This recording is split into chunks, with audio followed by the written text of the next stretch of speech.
Hello, class 11. Okay, we had completed composed upon Westminster Bridge, September 3rd, 1802. ठीक है, I had explained the poem to you.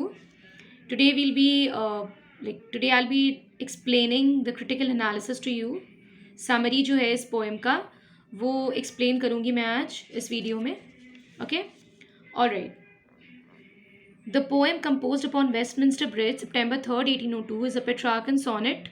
ठीक है, Petrarchan sonnet है ये जो ये poem जो है. Okay, and Wordsworth, like many of his romantic English contemporaries, loved this form because it harkened back to the Italian Renaissance. Meaning what?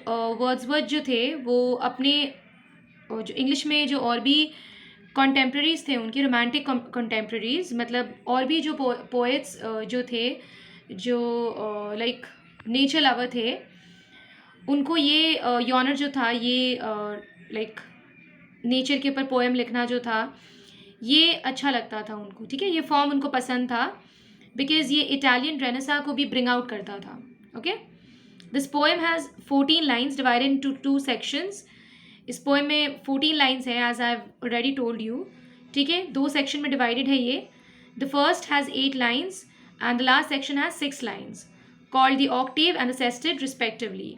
8 lines को हम लोग ऑक्टेव बोलते हैं और 6 लाइन्स जो लास्ट 6 लाइन्स है पोएम का उसको सेस्टेड बोलते हैं. The rhyme scheme is in the octave is ABBA, ABBA and in the sestet is CD, CD, CD. ये राइम स्कीम फॉलो होता है इस पोएम में. This poem is a pretty straight forward poem. ठीक है, कहीं पे टर्न ट्विस्ट किसी तरह का लाइक कहीं पे और घुमा कर बोलना या फिर किसी और चीज़ को रिप्रेजेंट करना, यहाँ पे ऐसा कुछ नहीं है. स्ट्रेट फॉरवर्ड पोएम है ये बिल्कुल. It features a speaker sharing his impressions of the view from the Westminster bridge. ये एक क्लियर कट पोएम है जहाँ पे वेस्टमिंस्टर ब्रिज से जब गुजर रहे थे पोएट तो उस वक्त उन्होंने जो नज़ारा देखा, जो व्यू देखा, उसी को बस पेन डाउन किया है पोएट ने. The poem takes shape as a speaker describes the sights and feeling of a quiet early morning before the city springs to life, before the people wakes up.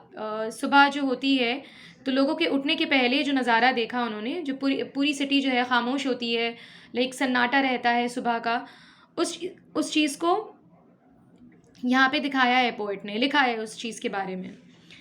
The speaker begins by asserting that the view before him just might be the best thing in the world. It would be a very dull person could pass through without stopping to appreciate the majesty. Meaning what, speaker जो है यहाँ पे ही is beginning the poem by saying that ये poem जो है like ये इस पोएम में जो ब्यूटी बताया गया है नेचर का, शायद this is the best thing in the world. इससे खूबसूरत शायद ही कोई चीज़ होगी दुनिया में.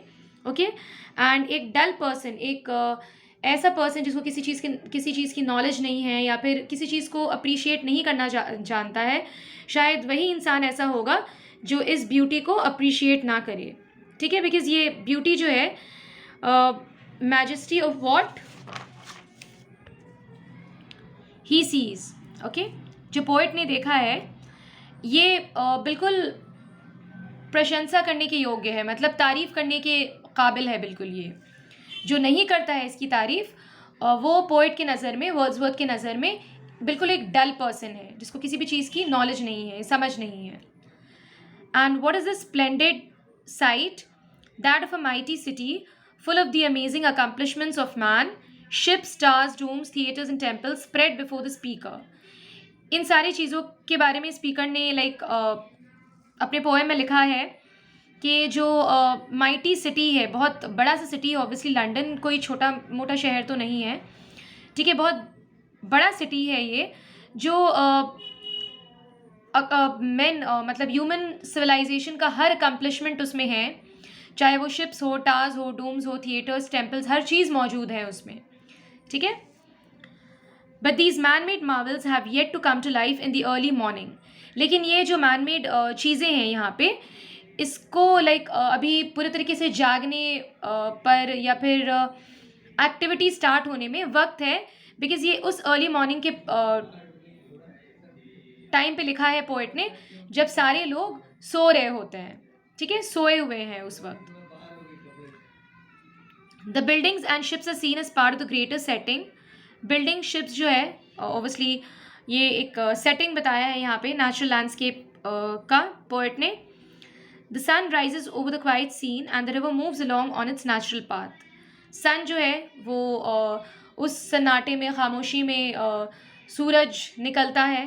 ठीक है, उसकी धूप के बारे में, उसकी रेस के बारे में बार बार यहाँ पे पोएम में लिखा गया है. एंड रिवर जो है वो अपने मर्जी से, like it is flowing, okay, अपने नेचुरल पाथ, अपने नेचुरल कोर्स में नदी जो है, दरिया जो है एक्चुअली बह रही होती है उस वक्त. For the brief time between sunrise and the beginning of the workday, the speaker feels a calm so deep. एक बहुत छोटा सा वक्त है, जैसे पोइट ने जब ये नज़ारा देखा और जब तक लोग जो है सोकर उठ जाएंगे और अपने डेली जो बेसिस में काम जो करते हैं वो अपनी एक्टिविटीज़ जो है वो शुरू कर देंगे, तो उस टाइम के बीच एक्टिविटीज़ शुरू होने से होने के बाद और एक्टिविटी शुरू होने से पहले ये जो टाइम है, उस ड्यूरेशन के टाइम को ही लाइक पोइट ने फील किया है, जो इतना डीप है. वो सन्नाटा जो है, वो खामोशी जो है, वो सिरेनिटी जो है, वो इतनी गहरी है जो पोइट को टच कर जाती है.